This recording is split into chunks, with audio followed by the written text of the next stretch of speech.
we've done this before. Not in a long time, it seems like. But welcome back, Colin Hay. Glad to have you. Nice Good to be hear you here. sing.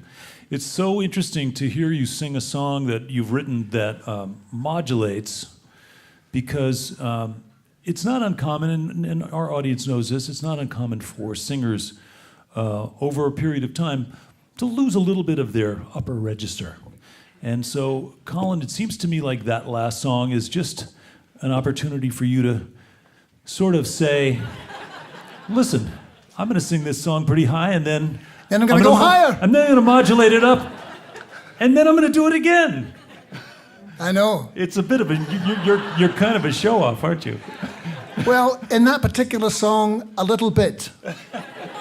I will admit that. Well, it sounds great. I mean, literally, it sounds great, and that upper register is you can't beat it. You're a long-running, touring, performing person, and I don't know if there's a prize for that, but you would get it. I like your description before when you said I was a very determined songwriter. I added successful. I know. I like determined. I'm like a tenacious West Highland terrier. Once I grab onto your ankle, I'm not letting go.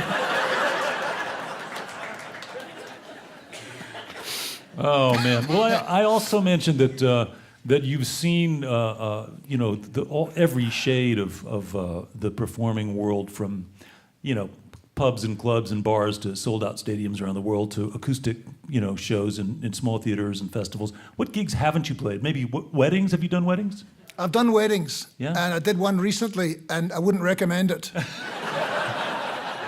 Yeah. I played Down Under, and this young guy came up to me, and he said, "Wow, man," he said, "that's a really great version of that song."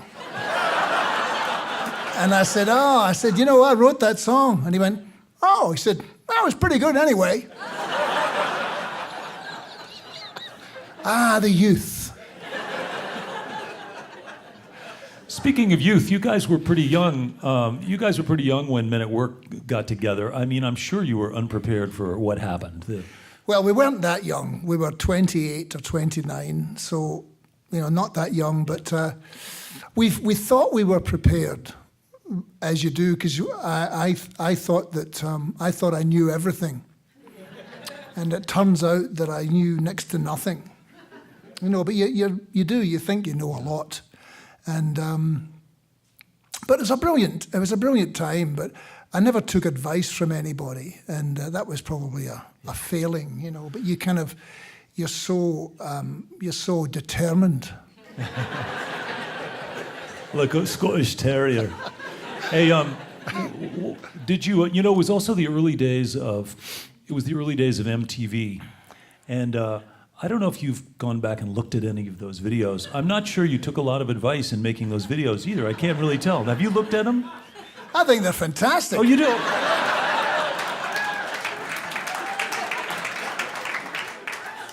Yeah. Yeah, I mean, okay. especially like that scene in Down Under in the desert, because we had $6,000 to make a video, the whole video, and so we went to this sand mine in Cronulla in Sydney.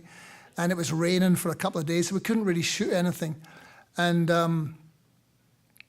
there was a mental institution next door, and they used to go for a walk every day. And they came over the top of that hill, and I thought, who are they? And it looked so fantastic, and I thought, well, we'll try and replicate that in the video at the end. And I think we managed it quite well. That's what I meant. Yeah, that's what I was talking about. Well, it was an amazing ride, and of course, getting older and moving to the States and getting sober was a big part of the transition after the end of that band. So that was, It was very good. It's a good idea, And, for some more than others, even. Yeah. Yeah, it was a necessary thing to do. I mean, I loved drinking. I loved it so much, and the idea of stopping was very depressing. And I had a lot of friends who were drunkards as well, and very successful, high-functioning alcoholics. And I just had to run away from them. So I ran away to America. I did. And I even ran away from a particular friend of mine who I love dearly, but, you know, and he said, what are you going to go and live in America for, mate? You're mad. Stay here, mate. Stay here. You're fine, mate. You're not an alcoholic. You're just like us. So but I did. I just ran away and I went to California, to Los Angeles, where everybody seemed to be stopping. Everyone was in various stages of recovery. But it was a very kind place for me. I mean, a lot of people have not so nice things to say about Los Angeles, but I found it very welcoming and very, I could wipe the slate clean and start again. Yeah. So that's what I did. And you got some acting gigs, and you got some songs and movies and other things. So that's, I think, things that would not have happened had you not been in LA. I was always curious, though, Colin, about, seemed like both with Men at Work and with your music, South America and Brazil sort of latched onto it in ways that I was surprised by. Were you aware of that and surprised by it when it happened too? Well, I should, again, at the risk of sounding arrogant, I wasn't surprised because the music was quite I don't know, it had a global energy to it. People didn't really know what the music necessarily was about lyrically, but they picked up on some element of celebration which was contained in the music. There was some element of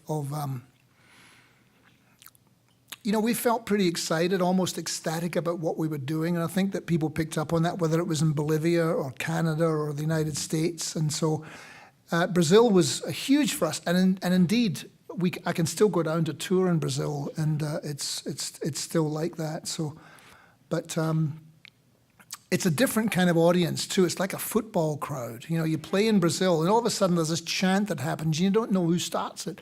All of a sudden it's just this chant, and they're very, very, very rhythmic, very musical people, yeah. And lovely to play for. Having said that, I do have to say that coming to the United States of America and playing to small audiences all over the country was really what I wanted to do. Not necessarily playing to small audiences, but playing to audiences that came because, you know, no one had told them to come. It wasn't like I had a song on the radio or anything like that. It was simply maybe it said, okay, this guy's coming to town, and so they came. And because of the fact that I just stopped drinking and all that kind of stuff, it was almost like, it was very, very nourishing for me. And then those audiences kind of started to grow. So it happened in a very, you know, organic way, and I'll always be really grateful for that. Well, it's still going on. I mean, I looked at your schedule, and you've got another 3 months of playing 4 or 5 shows a week all over the States, going to the UK. Yeah, I'm going to Scotland, which I love to go to as well. Yeah. Playing in Scotland's fantastic. Is there family there still for you? I've got a distant family there, you know, but I've got a lot of cousins. Every time I go, I've got a few more cousins. Well, listen, it's just, again, you know, not to dwell on it or act like it's actually surprising, because what you do is you write songs and you tour and you play and you sing. But I do think that it's a high quality product. You keep writing songs and making records, and as long as you do, we're always going to want to have you back on the show. Thank you very much. Yeah. I appreciate that very much. Well, let's get back to music. Welcome back once again, Colin Hay.